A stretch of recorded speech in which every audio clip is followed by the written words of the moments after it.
To those who work the night shift at work, what creepy stories do you have? I worked for a shit home improvement retail store when I was a teenager. I started my shift after my college classes, but it was just part-time, so usually I worked 4 to 8 p.m.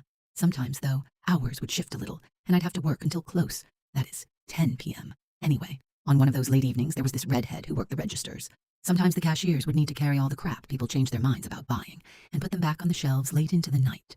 By this point, the store tended to be nearly deserted. She came to my department, which was located near the back of the store, and asked me straight up if I could escort her around the store while she finished restocking the merch. So, idiot white knight that I am, I did. I asked her why she needed me to come with her. She said this much older guy, late 40s-ish, had been following her around the store and flirting with her since she'd started her shift in the morning. That's 6 or 7 times the same guy came to hit on her in a 9 to 10 hour shift.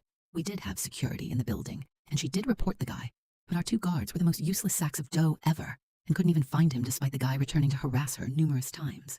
So anyway, I follow her around while she puts her merch back, and as I'm making small talk, I can see this guy half hidden between an end cap and the lumber storage. He was older like she'd said, but jacked to the fucking gills, and taller than me by a few inches. I'm 5'11". We made eye contact, and he looking at me like I was having an affair with his wife or something, trembling and crazy-eyed just like in the movies. So, yeah, this dude would have absolutely destroyed me, and the store was near closing with only a skeleton crew scattered throughout this massive store. Somehow, I gathered up the courage to ask, "Can I help you, sir? We're just about closing here." In the most assertive way my 18-year-old brain could muster, which was enough for him to scurry off.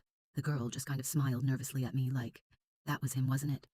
By the time my shift ended and I went to my car, there were only a single-digit amount of vehicles left, and all of them were parked in employee stalls save one, which was parked all the way on the other end.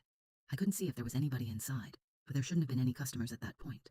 The next day, the redhead told me the guy had tried to follow her home, but she avoided him by turning into a side road at the last possible second. She quit shortly after that. Couldn't blame her with the incompetent security, and I never saw either her or that dude again. I wish I could at least remember her name, but it's been a long fucking time. We lived in a small enough city that this kind of thing was fairly rare, so the guy must have been from out of town.